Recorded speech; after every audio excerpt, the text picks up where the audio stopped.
사람은 누구나 자기 인생이 실패하기를 원하는 사람은 없습니다. 다 축복받고 성공하기를 원하고 행복한 인생을 살기를 원합니다. 하나님의 사랑과 은총을 받고 귀중한 인생이 되기를 원하는데 하나님께서 그걸 약속하고 계십니다. 2절 말씀 같이 봉독합시다. 그리하면 그것이 내가 장수하여 많은 해를 누리게 하며 평강을 더하게 하리라. 하나님께서 장수와 평강의 복을 주신다고 약속하셨습니다. 4절 같이 읽읍시다. 그리하면 내가 하나님과 사람 앞에서 은총과 귀중히 여김을 받으리라. 하나님 앞에 은총을 받고 귀한 사람으로 세워주신다는 겁니다. 6절 말씀이에요. 너는 범사에 그를 인정하라. 그리하면 내 길을 지도하시리라. 하나님께서 우리의 인생길을 인도하신다는 겁니다. 8절 말씀이에요. 이것이 내 몸에 양약이 되어 내 골수를 윤택하게 하리라. 건강의 복입니다. 10절 말씀. 그리하면 내 창고가 가득히 차고 내 포도즙 틀에 새 포도즙이 넘치리라. 아멘. 물질의 축복입니다. 인간이 원하는 모든 축복은 다 여기에 담겨 있어요. 건강의 축복, 장수의 축복, 평강의 축복, 귀한 사람으로 세워주시고 물질의 축복, 하나님께서 우리 인생길을 인도하시는 이 축복의 말씀이 잠언서 3장 1절에서 10절까지 다 나와 있습니다. 이 축복을 받는 저와 여러분이 되시기를 바랍니다. 옆 사람 임마누엘 축복 받으세요. 자, 어떻게 해야 승리와 성공, 형통의 삶을 살 수가 있느냐? 첫째, 내가 맡은 자리에서 최선을 다해 성실하게 노력해야 됩니다. 지금 내가 처한 자리에서 최선을 다하라고 말씀. 학생은 뭐 해야 돼요? 열심히 공부해야 돼요. 직장인은 자기 직장에서 맡은 일에 최선을 다해야 됩니다. 우리 그리스도인들이 불신자들로부터 손가락질 받으면 안 돼요. 우리 그리스도인은 세상 사람들에게 나가서도 부지런하고 성실하고 근면하다고 믿을 수 있는 사람이라고 인정받아야 된다고 말씀. 그래야 하나님께 영광 돌립니다. 아멘. 예수 믿는 사람이 말이지 교회 다니는 사람이 세상 사람들 손가락질 받으면 믿을 수 없는 사람이라고, 게으른 사람이라고, 불성실한 사람이라고 낙인 찍히면은 이게 하나님께 영광 되지 않는다고 말씀이에요. 아멘. 내가 맡은 일에 최선을 다하고 사업하는 자도 창의력을 가지고 최선을 다해서 뛰어야 되고 가정주부는 또 최선을 다해 가정에 충실해야 됩니다.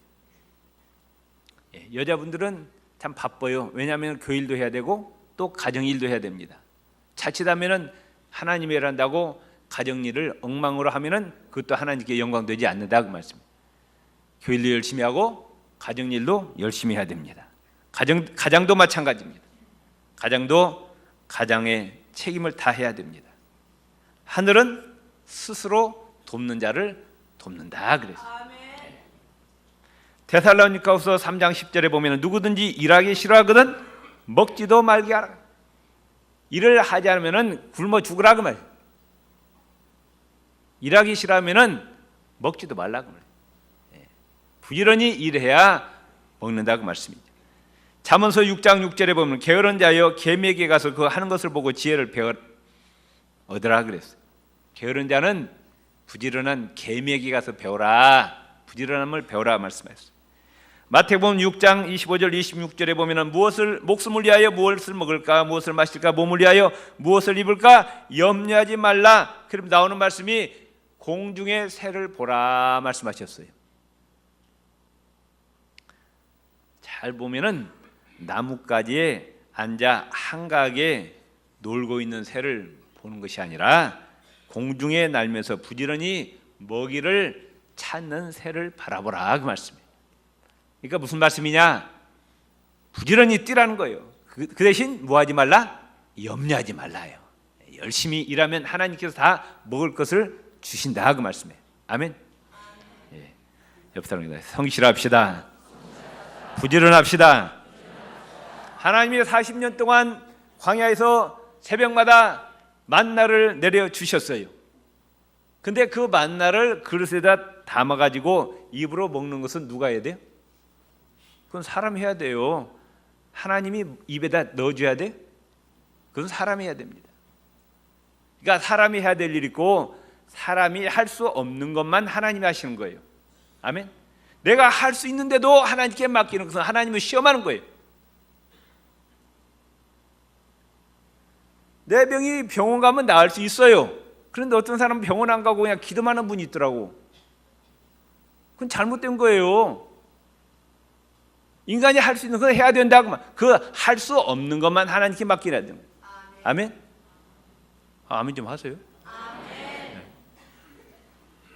하나님께서 햇빛을 주시고 비를 주시고 씨를 주셨어요. 씨는 사람이 만들 수 있어요, 없어요? 사람은 씨를 못 만드는 거. 하나님 만드시는 거죠.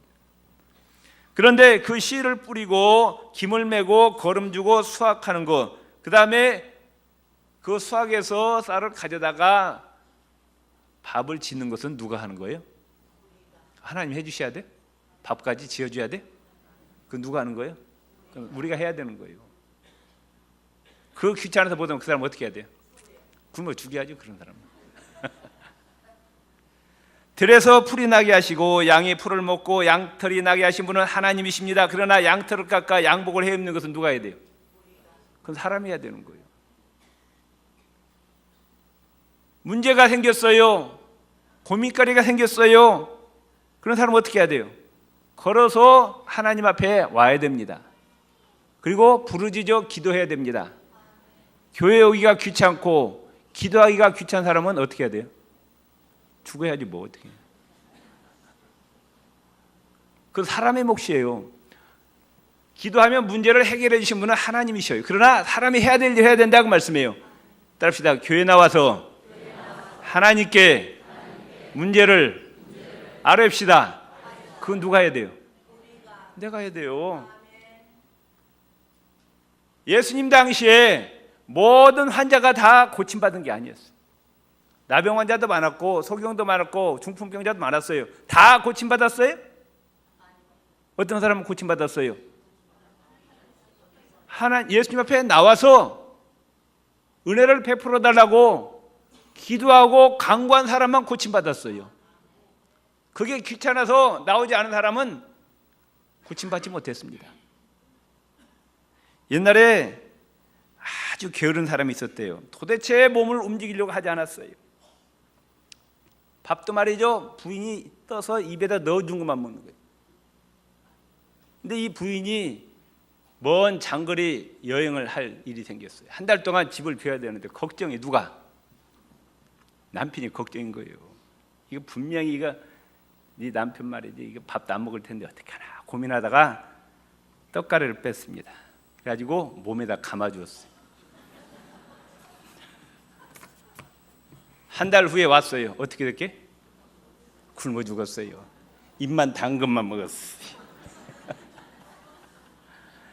이런 사람 죽어서 마땅하죠. 예. 요한복음 2장에 보면은 가나의 혼인잔치에서 물로 포도주를 만든 역사를 일으킵니다. 예수님께서. 그런데 항아리에다가 물을 채우는 것은 누가 했어요? 하인이 한 거예요. 그 다음에 그 물을 떠서 연회장에게 갖다 주는 것도 하인이 했어요. 그 다음에는 누가 하셨어요? 예수님이 물로 포도주를 만드셨습니다. 아멘. 직장을 주시고 건강을 주시고 재능을 주신 분은 하나님이셔요. 그런데 열심히 땀 흘려 돈을 버는 것은 누가 해야 돼요? 내가 해야 되는 거예요. 지혜를 주신 분은 하나님이십니다. 그런데 열심히 공부할 책임은 학생에게 있는 거예요. 하나님이 지혜를 주셨음에도 불구하고 게으르게 공부하지 않으면 그럼 공부 못하는 거죠. 낙제생이 된다고 말씀이에요. 다시 한번 여러분 성실합시다. 최선을 다해 일합시다. 아멘. 어떤 자리에 있든 간에 저 사람은 틀림없는 사람이라고, 저 사람은 믿을 수 있는 사람이라고 인정받아야 된다고 말씀이에요. 그러면 내가 열심히 노력만 하면은 성공하고 행복하냐? 그건 또 아니에요. 플러스 알파가 있어야 돼요. 하나님의 도우심이 있어야 됩니다. 아멘. 시편 127편 1절에 여호와께서 집을 세우지 아니하시면 세우는 자의 수고가 헛되며 여호와께서 성을 지키지 아니하시면 파수꾼의 경성함이 허사로다. 사람이 아무리 노력해도 하나님이 도와주시지 않으면 물거품이 된다고 말씀. 아멘. 저는 그런 경험을 너무 많이 했어요.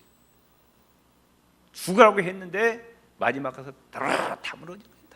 지금 생각해 보니까 하나님 다 무너뜨렸어요.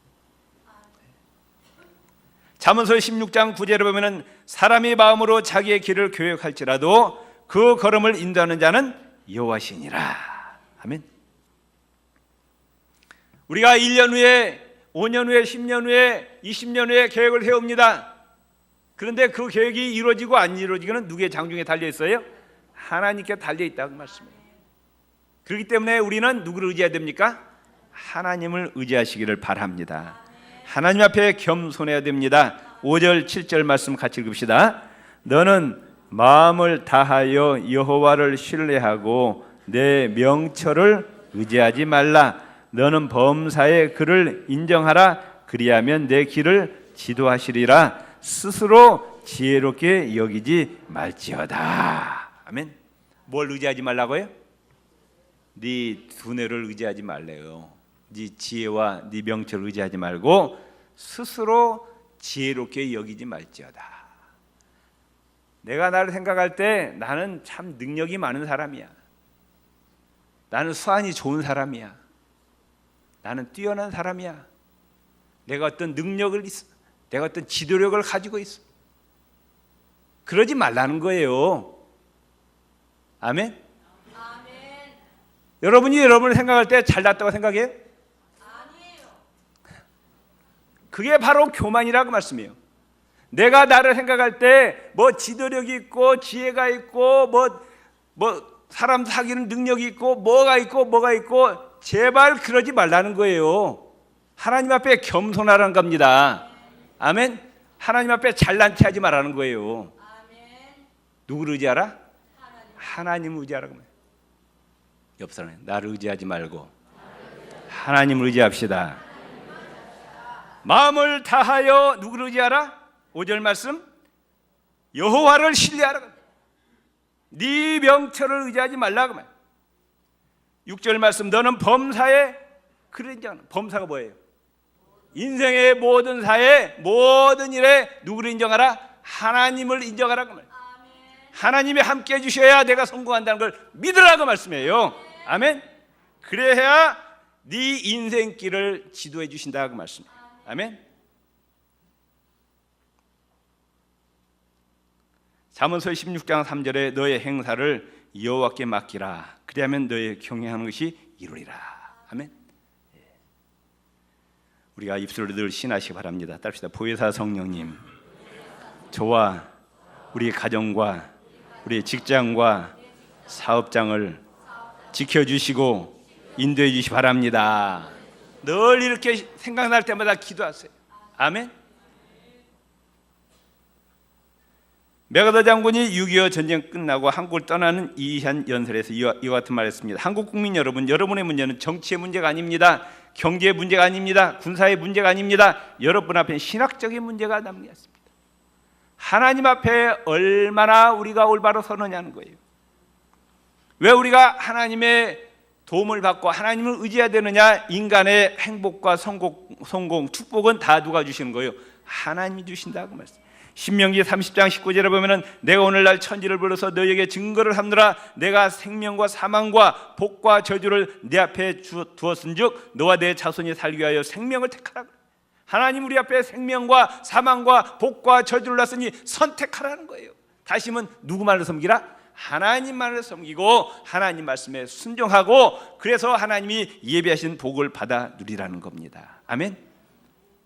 요셉이 애굽 땅의 먼 나라의 노예로 팔려왔어요. 비참한 인생입니다. 밑바닥 인생이에요. 그런데 하루아침에 애굽의 국무총리가 되었어요. 남의 나라에서. 누가 하신 거예요? 누가 그렇게 높이셨어요? 하나님이 높이셨어요. 그래서 양치는 별 볼 일 없는 다윗, 목동 다윗, 배운 것도 없고 돈도 없는 이 목동 다윗을 이스라엘의 최고의 왕으로 세우신 분은 또 누구셔요? 하나님이십니다. 교만한 사울 왕은 어떻게 했어요? 왕이 위에서 쫓아냈어요. 누가? 하나님이 쫓아냈어요. 왕으로 세우신 분도 하나님이시고 왕에서 쫓아내신 분도 하나님이시죠. 솔로몬에게 지혜를 주시고 부경화를 주신 분도 하나님이시오. 이스라엘을 남과 북으로 나누신 분도 하나님이시오. 우리나라를 남과 북으로 만드신 분도 배후에서 역사하시는 하나님이시오. 통일도 누가 하십니까? 하나님이 하십니다. 기도하시기 바랍니다. 북쪽 이스라엘을 아수르에게 망하게 하신 분도 하나님이시고, 남쪽 유다를 바벨론에 망하게 해서 70년 동안 포로 생활을 하게 하신 분도 하나님이시오. 포로로 끌려갈 때 하나님께서 예언하셨어요. 너희가 70년 만에 돌아오리라. 정확하게 70년 만에 돌아왔어요. 그러니까 인간의 역사, 인간의 생사복을 다 지금 누가 주관하고 계셔요? 하나님이 주관하고 계십니다. 그때 당시에 지구상의 최고의 최강국이 바벨로니아였어요. 바벨로니아. 그때 왕이 최고의 전성기를 누리던 왕이 느부갓네살 왕입니다. 그 지난번에 죽었던 후세인이 있어요. 후세인 대통령 집무실에 느부갓네살 벽화가 있다고 하더라고요. 자기도 느부갓네살처럼 되겠다고. 느부갓네살이 생각하기에 동서남북을 쳐다봐도 자기보다 더 센 사람이 없고 자기보다 나은 사람이 없어요. 자기 마음속에 야, 내가 이 세상에서 최고구나, 나보다 더 높은 놈이 없구나. 그 순간에 하나님이 탁 쳐버렸어요. 그래서 어떻게 했어요? 정신이 돌아버렸어요. 미쳐버렸어요. 그래가지고 들판에서 7년 동안 짐승처럼 돌아다니다가 하나님이 다시 회복시키니까 돌아왔어요. 그때 뭐라고 고백하느냐? 하늘과 땅의 모든 주제는 여호와 하나님이시라. 아멘. 옆 사람 잘난 체 하지 마세요. 잘난 것도 없어요. 하나님이 교만한 자를 물리치셔 겸손한 자에게 은혜를 베푸십니다. 아멘. 그리고 하나님은 어떤 자에게 은혜를 베푸시느냐? 하나님과 좋은 관계를 맺은 자, 그에게 은총을 베풀어 주십니다. 존귀하게 하십니다. 하나님과 관계가 파괴되면 그때부터 시련과 환란이 임합니다. 성경에 보세요. 다 그 내용이 한마디로 말하면은 시작부터 구약부터 신약까지 한마디로 그 내용이에요. 하나님과 좋은 관계를 유지하면은 복을 주고, 하나님과 관계가 깨지면 그때부터 이제 고난이 시작되는 거예요. 아담과 하와 보세요. 하나님과 좋은 관계를 유지할 때는 에덴 동산에 행복하게 살았어요. 범죄하자 어떻게 했어요? 하나님과 관계가 깨어집니다. 쫓겨납니다. 그때부터 죽음이 왔어요.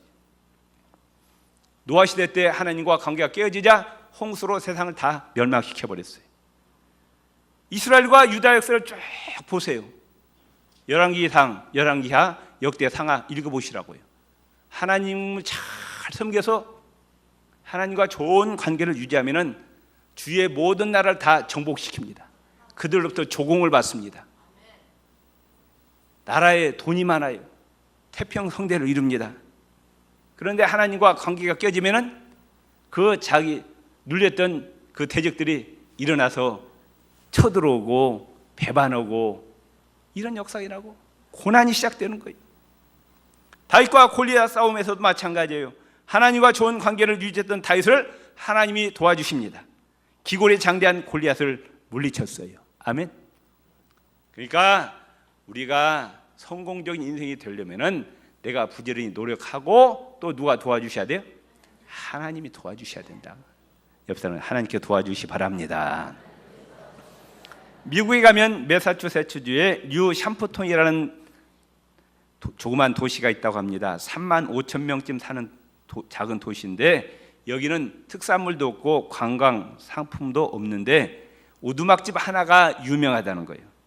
그 오두막집 하나 때문에 미국의 유명한 관광지가 되었다고 합니다. 그런데 그 집 앞에 간판에 이런 글이 새겨져 있다고 합니다. 이 집은 미국 역사를 새로 만들어낸 위대한 집이다. 그렇게 간판이 적혀 있대요. 지금부터 약 200년 전 오두막집에 남편 조나단과 아내 사라가 가정을 이루고 살고 있었습니다. 가난하고 배운 것도 없고 정말 누가 알아주지 않는 초라한 삶이었어요. 그러나 이들이 12명의 자녀를 낳고 3대, 4대, 5대를 거치면서 후손이 늘어나는데 어떤 학자가 조사하니까 그 가문에 미국의 부통령이 나왔어요. 대학 총장이 그 후손 가운데 13명이 나왔습니다. 주지사가 3명이 나왔어요. 시장이 3명이 나왔어요. 변호사가 149명, 판검사가 48명, 선교사와 목사가 116명, 사학과가 75명, 발명가가 25명, 교수가 66명, 차관급 공무원이 82명, 의사가 68명이 후손들과 나왔어요. 도대체 미국 사람들이 이게 도대체 그 비결이 뭐냐는 거예요. 그 오두막집에서 이런 후손이 나온 비결이 뭐냐? 학자들의 연구 대상이었어요. 연구를 해봤더니 결론이 뭐냐? 후손들에게 남겨준 재산 하나 없죠. 오두막집에서 뭘 남겨줍니까? 뭘 남겨줬어요? 하나님에 대한 신앙을 남겨줬어요. 하나님만 의지하는 아름다운 신앙, 하나님을 뜨겁게 사랑하는 심장, 인생의 고난이 부딪혔을 때 전능하신 하나님의 이름을 붙들고 무릎 꿇고 기도하는 기도의 능력, 이것을 유산으로 남겨줬어요. 그랬더니 하나님께 그 후손들에게 복을 주셨습니다. 아멘. 여러분도 자식들에게 유산 물려주려고 하지 마세요. 신앙을 물려주시기 바랍니다. 지난번 제가 말씀드렸잖아요. 탤런트 여러분, 아버지로부터 20년 전에 160억을 유산을 받은 거예요. 저도 좀 그렇게 받았으면 좋겠어요. 오늘 시가로 600억. 그런데 그 600억이 없어지는데 얼마 걸려? 30개월 만에 다 바닥났어요. 600억의 돈이. 갖고 한국에 올 때 알거지로 온 거예요. 여러분들이 자식들한테 돈 물려봐야 고맙게 생각하세요? 천만에요. 자식들이 돈 물려준다고 고맙게 생각하는 자식들 하나도 없어요. 다 써버려요. 다 써. 돈은 내가 땀 흘려서 벌어야 정말 돈 귀한 줄 압니다. 아멘. 옆 사람, 자식들 돈 물려줄 생각하지 마시고 신앙 물려주세요. 참, 이 중곡동 교회에 참 좋은 전통이 있더라고요. 그 장로님이 그러는데 그 중곡동 교회가 그렇게 크지도 않는데 땅 대지만 1200평이에요. 우리 교회 3배입니다. 장로님이 그러는데 그게 아름다운 전통이 뭐냐? 세상 떠날 때 유산을 다 교회에다 헌금한대. 그러니까 그 유산 갖고 그 땅 1200평의 땅을 샀다는 거예요. 참 아름다운 전통이더라고요. 아멘. 아멘들 안 하시네.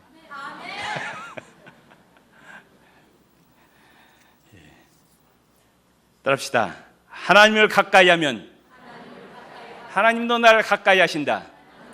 내가 하나님 멀리하면 하나님도 나를 멀리한다. 아멘. 이게 성경의 진리입니다. 하나님이 먼저 나를 배반한 적은 없어요. 성경에 보면은 한 번도 하나님이 우리를 먼저 배반한 적이 없어요. 먼저 우리가 하나님을 배반하고 떠나니까 하나님이 떠나는 거예요. 하나님을 가까이 하면 하나님 우리를 가까이 합니다. 아멘. 옆 사람, 하나님 가까이 할래요? 멀리 할래요? 아멘. 소련 땅에 3대 기적이 있다고 합니다. 첫째는 뭐냐? 나무는 많은데 종이가 없대요. 두 번째, 원유는 많은데 실제로 쓸 휘발유는 없대요. 세 번째, 땅은 엄청나게 넓은데 식량은 없대요. 이게 3대 기적이래요. 네. 나무는 많은데 종이가 없고 원유는 있는데 휘발유가 없고 땅은 넓은데 식량이 없대요. 언제부터? 공산혁명이 일어나서 교회와 성경을 다 불태워버리고 목사들을 다 죽여. 그때부터 저주가 임한 겁니다. 북한 땅이 왜 이렇게 못 살아요? 왜 저주받았어요? 교회를 다 불태우고 성경을 다 불태워버렸기 때문에. 아멘. 복은 누가 주셔요? 하나님 주셔요. 하나님과 좋은 관계를 맺으시기를 바랍니다. 그리고 우리가 첫째 뭐냐? 죄를 회개해야 돼요. 죄는 하나님과 우리의 관계를 파괴시킵니다. 하나님과 나 사이에 죄가 가로막혀 있으면 하나님의 축복을 받을 수 없고 하나님께 기도해도 기도가 응답이 안 됩니다. 이사야 1장 15절 18절에 너희가 손을 펼 때 내가 눈을 가리우고 너희가 많이 기도할지라도 내가 듣지 아니하리니 이는 너희 손에 피가 가득함이니라. 하나님께 기도하기 위해서 손을 펼 때 하나님 눈을 가려버린대요. 기도하는데 귀를 막아버린대요. 너희 손에 피가 가득하대. 너희 손에 죄가 있다고 말씀.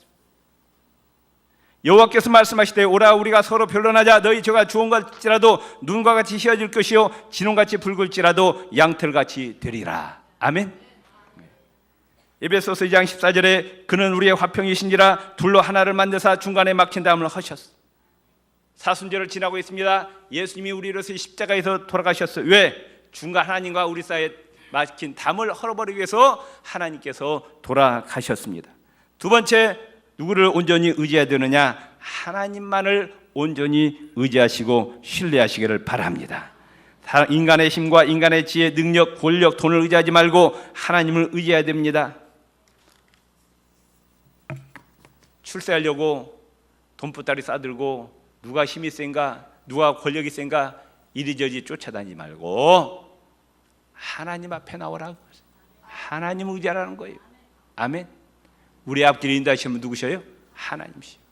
우리 앞길을 닫고 열게 하신 분은 하나님이시다 그 말씀. 세 번째, 예배가 회복되어야 됩니다.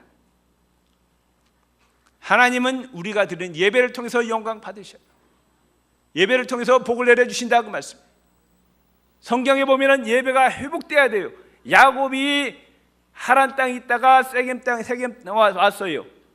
예배가 없었어요. 그러자 디나가 어려운 일을 당합니다. 하나님 말씀하시기를 베델에 올라가서 예배를 회복하라고. 예배를. 아멘. 예배가 귀합니다. 아멘. 예배를 귀하게 여기시 바랍니다. 그 다음에 하나님 말씀을 귀하게 여겨야 됩니다. 1절 읽읍시다. 1절부터 내 아들아 나의 법을 잊어버리지 말고 내 마음으로 나의 명령을 지키라. 3절 인자와 진리가 내게서 떠나지 말게 하고 그것을 내 목에 매며 내 마음판에 새기라 그랬어요. 말씀을 가까이 하고 말씀을 마음판에 새기고 말씀에 순종하시기를 바랍니다. 아멘. 마지막으로 나의 가장 귀한 것, 그걸 하나님께 드려야 돼요. 아멘. 9절 말씀 같이 읽읍시다. 내 재물과 내 소산물의 처음 익은 열매로 여호와를 공경하라. 두 번째 읽은 열매, 세 번째 읽은 열매, 마지막 열매, 처음. 내가 쓰기 전에 먼저 하나님께 바치라고 말씀. 아멘. 그게 물질의 축복을 받는 비결이에요. 내가 다 쓰고 남은 것 하나님께 바치면 안 돼요. 하나님은 우리의 최고의 사랑의 대상이 되어야 된다고 말씀. 아멘. 월급 봉투 뜯으면은 내 거 쓰기 전에 먼저 하나님께 바치세요. 딱 구별해 놓으라고 말씀해. 내가 물질적으로 궁핍하고 물질이 다 해. 앞에서 벌고 뒤로 다 나가. 내가 지금 하나님과 올바른 물질 관계를 유지하고 있는지 한번 보세요. 온전한 11조 생활하면은 쓸데없는데 돈 나가지 않도록 다 막아주시는 거예요, 하나님이. 아멘. 옆 사람 온전한 11조 생활합시다. 이건 물질뿐만이 아니에요. 시간, 내 인생, 재능, 정성 가장 귀한 것은 먼저 하나님께 바치라고 말씀. 성경 말씀이 그렇게 말씀하고 있어요. 그래서 하나님께 은총받고 귀중히 여김받는 인생이 되시기를 주의 이름으로 축원을 드립니다. 기도하시겠습니다. 하나님 아버지, 내가 처한 자리에서 부지런히 성실하게 최선을 다하게 하여 주옵소서. 또 하나님과 좋은 관계를 맺고 하나님의 도우심을 받게 하여 주옵소서. 죄를 회개하고 하나님과 좋은 관계 유지하고 온전히 하나님을 의지하고 신뢰하고 예배에 성공하게 하여 주시옵소서. 말씀대로 순종하게 도와주시옵소서. 나의 가장 귀한 것을 하나님께 온전히 바칠 수 있는 믿음 허락하여 주옵소서. 존귀하시고 거룩하신 예수님 이름으로 기도드립니다. 아멘.